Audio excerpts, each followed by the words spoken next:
The station floated in neutral space between 3 solar systems, built specifically for moments like this, when 2 civilizations met for the first time and needed common ground where neither held advantage over the others. Sun Thur stood in the observation chamber and watched the human ship approach through the viewport with what passed for calm among the whispercast, though internally the telepath felt the familiar flutter of anticipation that came before every first contact. The Galactic Council had sent Jinthar because of an impeccable record spanning 2 centuries and 47 successful first contacts with species ranging from the aquatic Murdoth to the crystalline shard collective. Each time had been different yet fundamentally similar in the way that mattered most. When Jinthar's consciousness reached out and touched another mind, there had always been that moment of recognition when 2 different forms of awareness acknowledged each other and began the gentle dance of mutual understanding. The human ship docked with a mechanical precision that spoke well of their technological development, and Jinthar watched through compound eyes as the airlock cycled and 3 figures emerged in simple gray uniforms that bore no weapons or obvious signs of military bearing. The lead human was a female by their species binary classification, with dark hair pulled back from her face and eyes that darted around the chamber, taking in every detail with an intensity that suggested either curiosity or careful tactical assessment. "I am Dr. Sarah Chen," the human said through the translation device that hung around her neck and converted her verbal sounds into something approximating galactic standard. "I volunteer to represent humanity in this first contact." Jinthar's own translator rendered the response in sounds the human could process. "I am Jinthar of the Whispercast, and I will be your guide into communion with the greater galactic community." The formal words had been spoken thousands of times across hundreds of worlds, and they carried weight because they represented something profound. The moment when a species stopped being alone in the universe. Tar-Chun nodded, and Jinthar noticed the slight tremor in her hands that suggested nervousness despite her controlled expression, and this too was normal, because stepping into telepathic contact with an alien mind required either great courage or great foolishness. The process is gentle, Jinthar explained as they had explained so many times before. "You will feel my presence as a warmth in your thoughts, and I will share images and concepts that convey the peaceful intentions of the Council while reading the same from you." "How long does it take?" Dr. Chen asked. "Seconds for the initial contact, and perhaps a few minutes for meaningful exchange," Jinthar replied. "The minds of conscious beings recognize each other quickly once barriers are removed." Dr. Chen took a deep breath and squared her shoulders in a gesture that suggested determination. "I'm ready." The chamber had been prepared with soft lighting and a cushioned platform where Dr. Chun could sit or recline if she chose, though most species preferred to stand for first contact, as if remaining on their feet helped them feel less vulnerable. As Ender moved closer and extended the delicate sensory tendrils that emerged from the crest of their elongated head, and these tendrils served no physical purpose but acted as focus points for the telepathic abilities that they Whispercast had refined over millions of years of evolution. "Close your eyes if it helps you feel calm," Jinthar suggested, and Dr. Chen did so. After a moment of hesitation, Jinthar reached out with consciousness, first touching the outer layers of Dr. Chun's awareness with the lightest possible contact, and this was the critical moment when the telepath assessed the basic structure of the alien mind and adjusted their approach to match its particular architecture. Every species thought differently, with neural patterns shaped by evolutionary pressures and environmental factors unique to their world, but consciousness itself seemed to follow certain universal principles that made telepathic contact possible across vast biological difference. Thar touched the surface of Dr. Chun's mind and immediately felt something unexpected where there should have been a clear boundary, or perhaps gentle resistance there. was instead a roiling chaos like the surface of a star. The telepath paused confused because this wasn't right, and the initial contact should have revealed ordered thoughts, perhaps tinged with fear or curiosity or even hostility, but always coherent and singular in focus. And they pushed a little deeper, trying to find the center of Dr. Chun's consciousness, where her true self resided beneath whatever surface turbulence was creating this confusion. The chaos grew worse. Images flashed through Jinthar's perception faster than should be possible.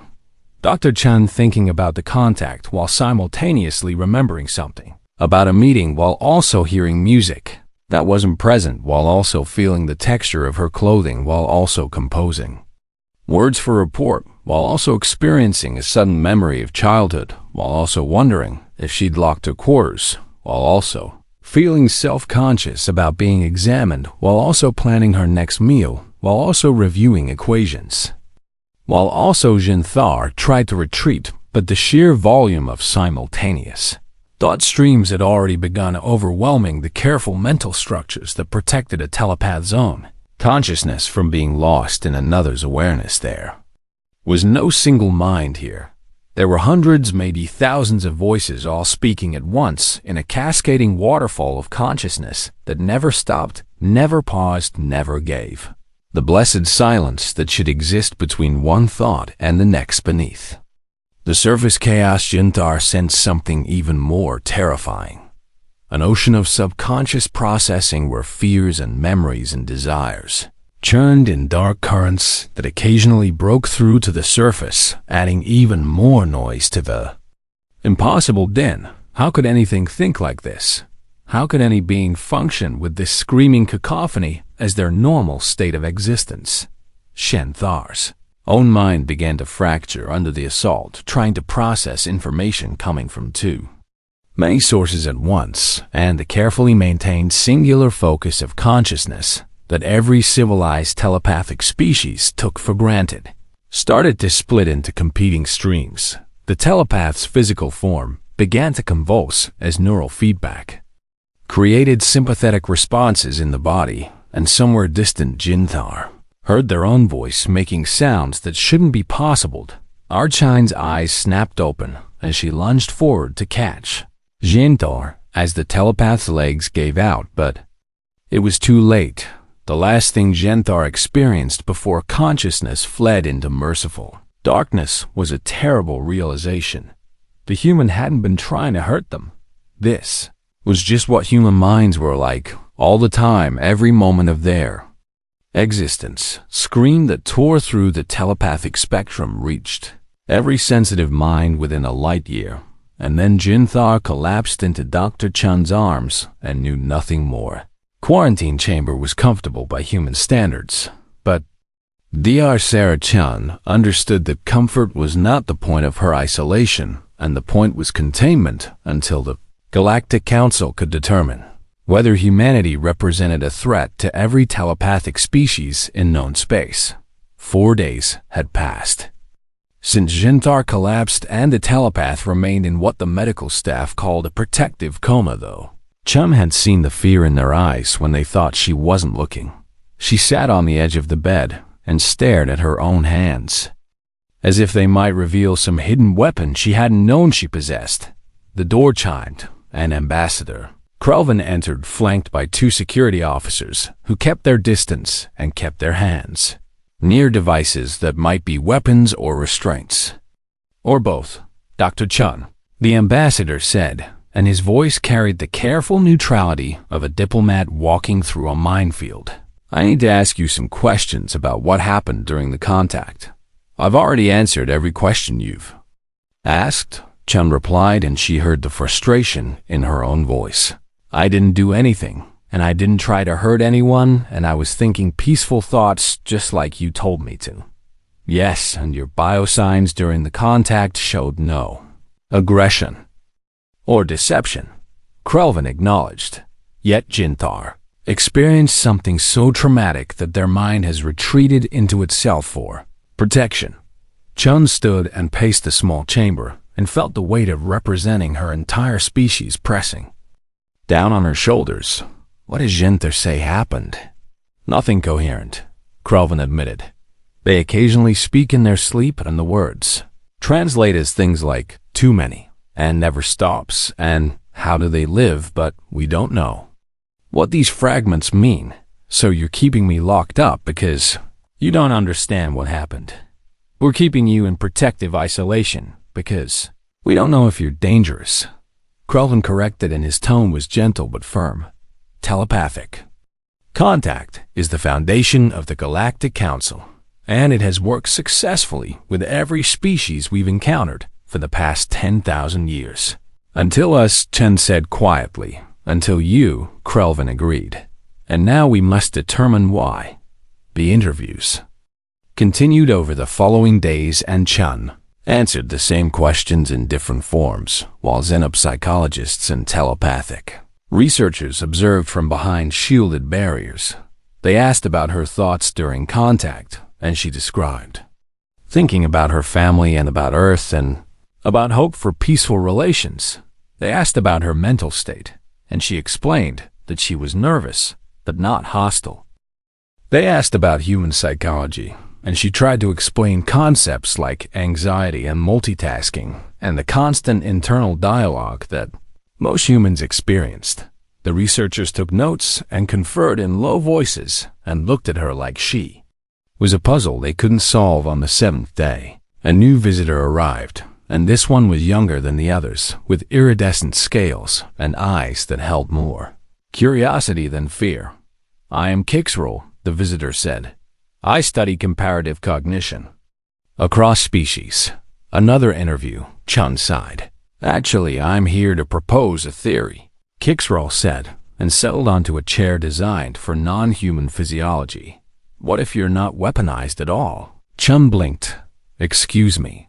Everyone assumes humans must have some kind of psychic defense or attack capability, because otherwise, why would Jinther have such a severe reaction? Kixrel explained. But what if the problem isn't that you're dangerous, and what if the problem is that you're incompatible? Ow. I've been reviewing the biological and neurological scans we took of you and your crew. Kixrel continued. Human brains are structured very differently from telepathic species, and you have what appears to be massive parallel processing capability. I'm not following. Kixrel pulled up a holographic display showing neural patterns. When a member of my species thinks they have one clear thought at a time, and there's a natural pause between thoughts, and even our subconscious processing is orderly and accessible. The display shifted to show what Chen recognized as her own brain scan. But humans, Kixrel said with something like wonder. Humans appear to have dozens or even hundreds of simultaneous thought processes running at all times. Chen stared at the scan. That's just normal thinking. For you, perhaps, Kixrel said. But for a telepath trained to process one clear consciousness, it would be like trying to drink from a fire hose. The metaphor didn't quite translate, but Chun understood the concept, so I didn't attack Jinther. Chun said slowly. I just overwhelmed them with being myself. That's my hypothesis, Kixrel confirmed. Though, I can't prove it without another contact attempt, and no telepath will volunteer after what happened to Jinther. Chun sat back down heavily. So what happens now, and does the Council just declare humanity too different and kick us out before we even join? That's a possibility, Kixrel admitted. There are factions arguing exactly that. And they say that if we can't establish telepathic communion with your species, then you can't be integrated into the galactic community. That's not fair, Chum protested. We didn't choose to be born with our kind of minds. Fairness is a concept that varies by culture, Kixrel said. But I agree the situation is unfortunate. They sat in silence for a moment, and Chun felt the weight of human history pressing on this single point. And if she couldn't solve this problem, then humanity would remain isolated in their corner of space. What if someone tried again, Chun said suddenly. But this time, with preparation and with knowledge of what might happen. Kixrel's eyes widened. You would volunteer for another attempt after what happened. If it means giving humanity a chance, then yes, Chun said, and she was surprised by how certain she felt. But we'd need a telepath brave enough or crazy enough to try. That would be difficult, Kixral said. The telepathic community is terrified of humans now. Is there anyone? Chun pressed. Kixral was quiet for a long moment, then said, There is one, and my colleague Silenth has always been the curious type. And they've survived contact with a stellar intelligence once, which is supposedly impossible. Would they consider it? I can ask, Kixral said. But we'd need to develop protocols and safeguards, and if this goes wrong again. I know, Chun interrupted, but we have to try. 3 days later, Chun stood in the same chamber where the first contact had occurred, though this time the room was filled with monitoring equipment and medical personnel stood ready just beyond the doorway. Sylph entered, and Chun saw the fear in their posture, despite the brave words about scientific curiosity. I fortified my mental defenses with every technique known to the Whispercast, Silenth said, and I'll maintain strict barriers and only touch the surface of your consciousness. I understand, Chun said, and thank you for being willing to try. Thank you for being willing to risk harming another of us, Silenth replied. That shows either great courage or concerning disregard for our well-being.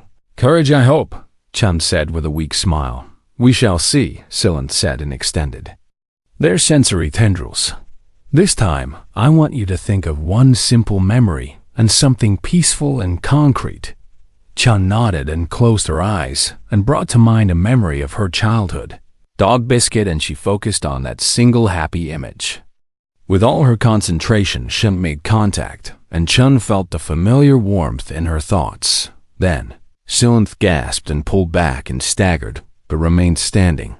I understand now, Silenth said, their voice shook. I finally understand. What broke Jinthar? The medical staff rushed forward, but Silenth waved them back with a trembling appendage, and the telepath stood breathing heavily while Dr. Chun watched with growing dread that she had hurt another innocent being. I'm okay, Silenth managed to say, though their voice carried the strain of someone who had just survived something harrowing. I'm okay because I pulled out quickly and I had my defenses up, but now I understand. Understand what? Ambassador Krulvan demanded. From where he stood by the monitoring station, Silenth turned to address the assembled observers, and Chun could see the telepath struggling to find words for something that clearly defied easy description. The human wasn't thinking of one memory, Silenth said, or rather she was, but not only that one memory. I was thinking about my dog, Chun protested. Just like you asked. Yes, you were, Silenth confirmed, and simultaneously you were thinking about at least 20 other things. The chamber fell silent, and Chun felt her face flush because she knew it was true. When I touched your mind, and even though you were focusing on this dog named Biscuit, and I also sensed you thinking about an email you need to send, and there was a song playing in your head on repeat, and you were anxious about the telepathic contact, and a random embarrassing memory from childhood surfaced, and you were planning what to eat later, and you felt guilty about your last conversation with your sister, and you were aware of the chair beneath you, and aware of being watched, and self-conscious about your thoughts being read, and beneath all of that. Silenth paused and seemed to search for words. Beneath all of that, there was an ocean and a churning dark ocean of subconscious thoughts and fears and desires and impulses that kept breaking through to the surface and adding even more voices to the chorus. Chun wanted to defend herself, but realized she had no defense because everything Silenth described was accurate. That's just normal thinking, Chun said weakly. For you perhaps, Silenth replied. But for us, and for every telepathic species I know, and our minds work with one thought at a time. Kixral stepped forward, and their earlier hypothesis had clearly been correct. When you think you have a single clear stream of consciousness. Yes, Silenth confirmed. I think about one thing, and then the next thing. and then the next, and there are natural pauses between thoughts where my mind is simply aware without actively processing. Humans don't have that, Chan said, and she was beginning to understand the full scope of the problem. Our minds never stop, and we're always thinking multiple things at once. How do you function, Silanth asked, and the question held genuine curiosity rather than judgment. How do you make decisions or focus on tasks, or even hold a conversation when there's so much noise? We just do, Chun said. We learn to manage it, and we have techniques like meditation and mindfulness and therapy to help when it gets overwhelming, but it's just how our brains work. Ambassador Krelvin looked troubled. This explains the reaction, and Jinthar wasn't prepared for what they encountered, and without defenses, their own consciousness began to fragment, trying to process all those simultaneous thought streams. Exactly, Silan said. It would be like asking someone who only knows how to walk on solid ground to suddenly swim in a raging river. So we are incompatible, Chun said, and felt the weight of failure settling on her shoulders. We can't join the council because our minds are too different.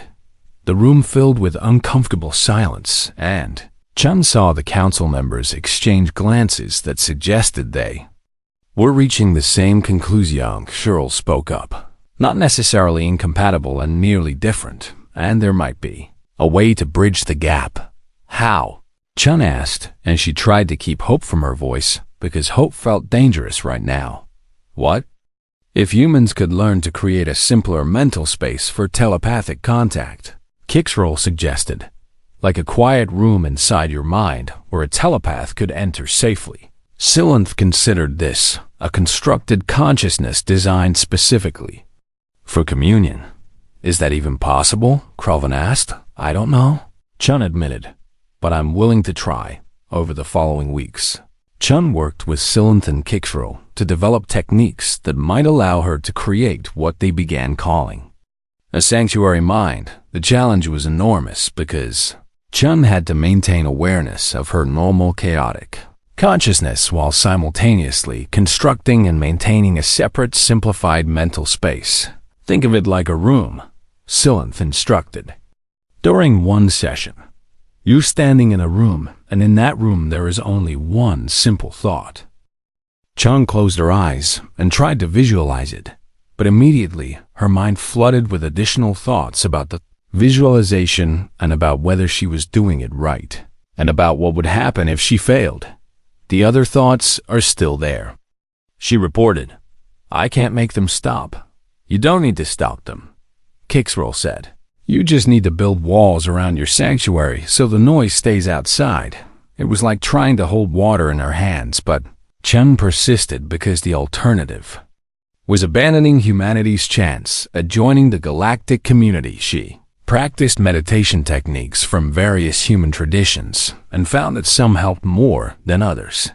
She learned to observe her thoughts without engaging with them and to let them pass like clouds while maintaining focus on a single point. She discovered that certain mental tricks helped, like imagining the intrusive thoughts as background music that she could turn down without turning off. After 3 weeks of intensive practice, Chun could maintain a simplified mental state for nearly 30 seconds before her concentration broke and the chaos flooded back in.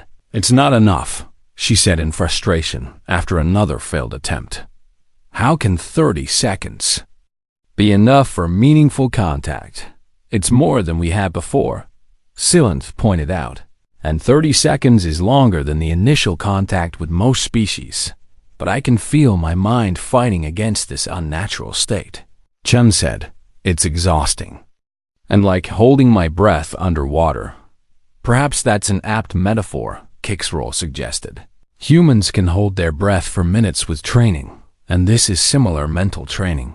Chung returned to practice with renewed determination, and she thought about free divers who trained their bodies to function with limited oxygen, and she could train her mind to function with limited chaos. By the 5th week, she could maintain her sanctuary mind for a full minute, and by the 7th week, she reached 3 minutes, though the effort left her mentally exhausted. I think I'm ready, she told Silenth during their next session, or at least as ready as I'll ever be. Silenth studied her carefully. You understand the risks, and if your concentration breaks while I'm inside your sanctuary, the full force of your normal consciousness could overwhelm. U.S. both. I understand, Chen confirmed. But we've come too far to stop now. The formal contact attempt was scheduled for the following day, and Chen spent the evening in meditation preparing her mind for what might be humanity's final chance. She thought about all the humans back on Earth who were depending on her, and she thought about the future generations who deserved a place among the stars. And she thought about building bridges across differences that seemed insurmountable. When morning came, Chen entered the contact chamber with calm determination. Synth waited there with sensors monitoring their every vital sign and medical staff standing ready. Are you prepared? Silenth asked. Yes, Chen said, and she closed her eyes and began constructing her sanctuary mind. She imagined a simple white room with smooth walls, and in the center of that room she held a single clear thought. About hope and about peace and about two different minds meeting as equals. She felt the noise of her normal consciousness pressing against the walls like water against a dam, but she held firm. I'm ready, she said. Silenth's tendrils touched her forehead, and Chen felt the now familiar warmth of telepathic contact. This time Silenth entered the sanctuary and found peace. The communion lasted exactly 4 minutes and 37 seconds before Dr. Chen's concentration began to waver, and she felt the walls of her sanctuary mind starting to crack. She broke contact quickly and opened her eyes to find Silenth staring at her with an expression that might have been wonder or might have been something else entirely. That was Silenth paused, searching for words. That was beautiful, and I finally understand what true telepathic contact feels like with a human. Chen sagged with relief and felt sweat on her forehead from the mental exertion. Did it work, and did you understand me? Yes, Silenth said softly. In those few minutes I understood your hopes for your species, and your desire for peace and your fear of isolation, and I shared my own thoughts with you in return. I felt them, Chen confirmed. I felt your curiosity and your compassion and your own fears about this process. Ambassador Krelvin stepped forward with barely contained excitement. This is unprecedented, and if humans can learn to create these sanctuary minds, then telepathic communion is possible. But it's not easy, Chen warned, and maintaining that mental state is exhausting, and I don't know if I could do it again today. Yet you did it, Kixral pointed out, which proves it's possible, and where one human succeeds, others can learn. The news spread quickly through the station, and soon the council convened an emergency session to discuss the implications. Chen attended along with the other human delegates, and together they faced a chamber filled with representatives from dozens of species. Some looked at the humans with newfound respect, and others with lingering suspicion, and a few with what seemed like pity. We have reviewed the data from the successful contact, Elder Threndale announced from the high seat, and we must now decide whether humanity can be integrated into our community despite their unique neurological structure. A Ka representative from the Crystalline Accord spoke first. These humans require extensive training just to achieve what comes naturally to civilized species. And is this not evidence that they are fundamentally incompatible with galactic society, or evidence that they are adaptable? Countered a delegate from the Verdant Collective. They identified the problem and developed a solution in mere weeks. A solution that is temporary and exhausting, another voice added. What happens during long negotiations or crisis situations when humans cannot maintain their sanctuary minds? Chen listened as the debate raged and realized that many council members still didn't fully understand what human consciousness was like. She requested permission to speak, and Elder Threndel granted it with a gesture. I understand your concerns, Chen began, and I know our minds seem chaotic and difficult, and maybe even frightening to you. She took a deep breath and continued. But I need you to understand something important, and this isn't a flaw we're trying to hide. And this isn't a disability we're trying to overcome, and this is simply how human minds work, and it's how we've always worked. The chamber quieted and Chun felt hundreds of eyes focused on her. You experience one clear thought at a time, she said. And when you make a decision, you consider one factor and then the next, and then the next in orderly sequence. Chun gestured to her fellow humans. We experience dozens of thoughts simultaneously, and when we make decisions, we're weighing multiple factors at once and considering different perspectives from different angles, all in parallel. That sounds chaotic, someone muttered. It is chaotic, Chun agreed. And it's also incredibly powerful, and it means we can adapt quickly to changing situations, and we can think creatively by connecting ideas that seem unrelated, and we can consider moral questions from multiple viewpoints at the same time. Silant spoke up. I can confirm this, and during our communion I sensed the incredible complexity of human cognition, and what seems like noise to us might actually be sophisticated parallel processing. But at what cost? Kralvin asked. You mentioned meditation and therapy and techniques to manage this chaos, and that suggests humans struggle with their own minds. Sometimes we do, Chun admitted. And we have entire fields of study dedicated to mental health because, yes, living with this kind of consciousness can be challenging. She paused and chose her next words carefully. But we've also achieved things that might surprise you, and we developed complex civilizations and advanced technology and rich cultures, all while managing these chaotic minds. And in fact, our mental structure might be part of why we succeeded. How so? Elder Threndel asked. Because we're comfortable with uncertainty, Chine explained. And we're used to holding contradictory thoughts at the same time, and we're practiced at finding signal and noise, and these skills made us good at science and at art, and at surviving on a world that was often hostile. Kixral added, I've been studying human history and their development, and they went from primitive tool use to space travel in a remarkably short time, considering they did it all while managing the mental equivalent of a permanent storm. The council members conferred among themselves, and Chun watched anxiously as the future of human-galactic relations hung in the balance. Finally, a delegate from the ancient archive spoke, and this species was known for their long memory and careful judgment. I have a question for the human, the delegate said. You can create these sanctuary minds with training and effort, but is this sustainable? And can your species maintain this practice for generations? Chen considered the question honestly. I don't know, she admitted. And what I do know is that humans are stubborn, and when we want something badly enough, we find a way to achieve it.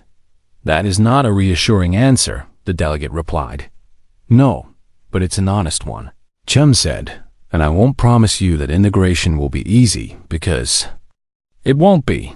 And I won't pretend that every human will master the sanctuary mind technique, because some might not be able to, and what I can promise is that we'll keep trying, and we'll keep adapting, and we'll keep working to bridge the gap between our minds and yours. The debate continued for hours, and Chun and the other humans were eventually asked to wait outside while the council deliberated. They sat in an antechamber, and none of them spoke because there was nothing left to say. Finally, after what felt like an eternity, the doors opened and Elder Threndel summoned them back inside. The council has reached a decision, the elder announced, and we acknowledge that humanity represents a unique challenge to our standard practices of telepathic communion. Chun's heart sank and she prepared herself for rejection. However, Elder Threndel continued. We also recognize that diversity of thought and experience strengthens our community, and the human ability to function with such complex consciousness suggests mental resilience that could be valuable. Hope flickered in Chun's chest. Therefore, the council grants provisional membership to humanity, the elder said. You will be integrated into galactic society with the understanding that telepathic communion. Protocols will be adapted to accommodate your unique neurological structure. Chun felt tears of relief on her face, and she wasn't alone among the human delegation. There are conditions, Elder Threndel added. Humans who serve as official representatives must undergo training in sanctuary mind techniques, and human telepathic contacts will be supervised initially, and your species will be evaluated after a trial period of 10 standard years. We accept those conditions, Chun said quickly, and thank you for giving us this chance. Do not thank us yet, another council member said. The hard work begins now, and you must prove that humans can indeed function in a society built on telepathic trust. As they left the chamber, Chun felt the weight of responsibility settling on her shoulders, but also a fierce pride humanity had faced the chaos of their own minds and found a way to bridge an impossible gap. They were going to the stars, not despite their unique consciousness, but with full acknowledgement of it. The hard work was indeed just beginning. 6 months after the Council's decision, Dr. Sarah Chun stood in a training facility on the Galactic Station and watched as 12 new human volunteers attempted their first sanctuary mind exercises. Some showed promise and others struggled badly, and one young engineer named Marcus kept breaking into frustrated laughter every time his concentration shattered. It's like trying to not think about a pink elephant, Marcus complained. During a break, the harder I try to quiet my thoughts, the louder they get. That's because you're fighting against your natural mental state, Chun explained. Instead of trying to silence the chaos, you need to build a space beside it where quiet can exist.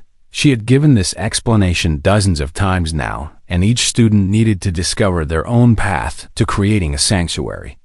Some used visualization techniques, and others preferred mantras, and a few found that physical anchors, like focusing on their breathing, worked best. The training program had become Chun's full-time responsibility, and she worked with Silanth and Kixril to refine the techniques and develop a curriculum that could eventually be taught on Earth. How long did it take you to reach 4 minutes? Asked another trainee named Yuki. Weeks of intensive practice, Chun admitted. But I was figuring it out from scratch, and with proper instruction you should progress faster. Should, Yuki said with a wry smile. But probably won't, because our brains aren't exactly cooperative. Chun laughed because it was true, and human minds resisted the kind of singular focus that telepathic species found natural. Yet slowly and steadily the trainees improved. By the end of the first month, Marcus could maintain his sanctuary for 45 seconds, and Yuki reached 2 minutes, and even the struggling students showed measurable progress. Word spread among the telepathic community that humans were succeeding, and requests began coming in from curious researchers who wanted to study this unprecedented phenomenon. Xanthar eventually emerged from medical care after months of recovery, and the telepath's first action was to request a meeting with Chunde. Met in a quiet garden on the station where bioluminescent plants cast soft light over winding paths. I owe you an apology, Xanthar said without preamble. I entered your mind without proper preparation, and I blamed you for my own trauma. You couldn't have known what you'd find? Chun replied. None of us knew. Still, I contributed to the fear and suspicion that nearly denied your species membership. Xanthar said, For that I am sorry. Chun felt a knot of tension she hadn't realized. She was carrying finally release, apology accepted, she said. And honestly, I'm just glad you recovered. They walked together through the garden, and Xanthar asked questions about human consciousness with the careful curiosity of someone who had been traumatized but was trying to understand rather than judge. Do you ever experience silence? Xanthar asked. Moments when the chaos stops. Sometimes, Chun said, during deep meditation or in rare moments of complete presence, but even then, there's usually something happening beneath the surface. That sounds exhausting. It can be, Chun admitted. But it's also just normal for us, and we don't know any different. Jintar was quiet for a moment, then said, I've been thinking about writing something and an analysis of human consciousness from a telepathic perspective, but I wanted your permission first. Of course, Chen said. I think understanding between our species is important. What Jintar eventually published became a sensation. Across the galactic community, the treatise titled The Beautiful Chaos, Understanding Human Consciousness, presented human cognition not as a flaw, but as a fundamentally different approach to awareness. Jintar described the human mind as an orchestra, playing multiple melodies simultaneously, and each instrument representing a different thought stream or process. And somehow, humans had learned to conduct this orchestra and create coherent action from apparent chaos. The work sparked fierce debate among xenopsychologists and philosophers, and some argued that human consciousness represented an evolutionary dead end, while others suggested it might be the future of cognitive development. But the practical implications mattered more than theoretical debates. As more humans mastered sanctuary mind techniques and as more telepathic contacts succeeded, the Council began to recognize unexpected benefits from humanity's unique neurology. Human diplomats proved remarkably effective at negotiations because their ability to consider multiple perspectives simultaneously made them natural mediators. When the crystalline accord and the verdant collective reached an impasse over resource rights, a human negotiator named Ambassador Torres managed to find a solution that satisfied both parties by holding all their competing interests in mind at once and identifying compromises that single-focus minds had missed. Human strategists became valuable consultants because their comfort with chaos made them good at analyzing complex situations with multiple variables. When a crisis erupted in the Outer Rim, involving three competing factions and unstable stellar phenomena, a human analyst named Commander Okonkwo provided the synthesis that led to a peaceful resolution. Perhaps most surprisingly, human teachers became sought after by telepathic species who wanted to develop better mental discipline. If you can teach a human to quiet their storm, one student told Chun, then you can teach anyone to strengthen their focus.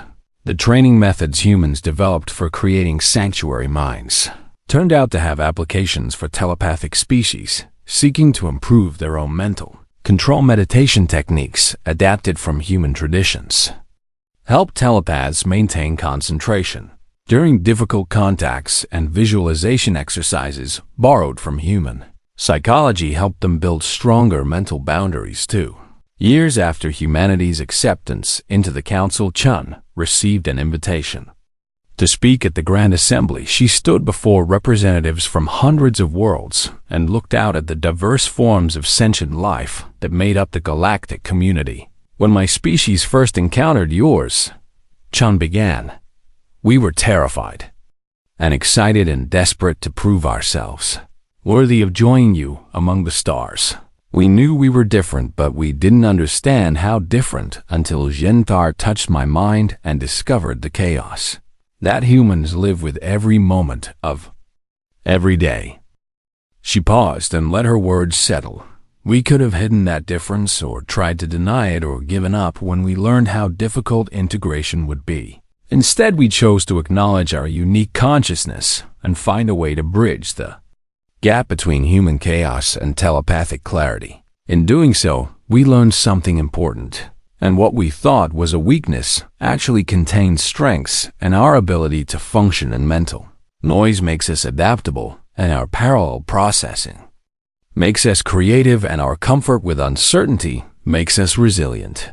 Chun looked at the faces watching her and saw understanding in many of them. I'm not saying human consciousness is better than yours, she continued, just different, and in our differences, we find strength. The Council was built on the principle that diverse species working together achieve more than any species alone, and by accepting humanity, despite our strange minds, you've proven that principle extends even to neurological diversity. We are grateful for that acceptance, and we promise to keep working to earn our place here. And we'll keep training our minds to meet yours halfway. And we'll keep contributing our unique perspectives to the galactic community. She finished her speech, and the assembly responded with the gesture of respect used across the galaxy later that evening. Chun stood at a viewport, looking out at the stars, and felt Silent's presence beside her before the telepath spoke. "You've done well, Silent," said. "Better than any of us expected. We had a good teacher." Chun replied. "You had good minds to work with," Silent countered. "Minds that refused to give up even when the task seemed impossible. They stood in comfortable silence and watched ships coming and going from the station. "Can I ask you something?" Chun said eventually. "When you touch a human sanctuary mind, what's it like compared to other species?" Silent considered the question carefully. "It's different," the telepath finally said.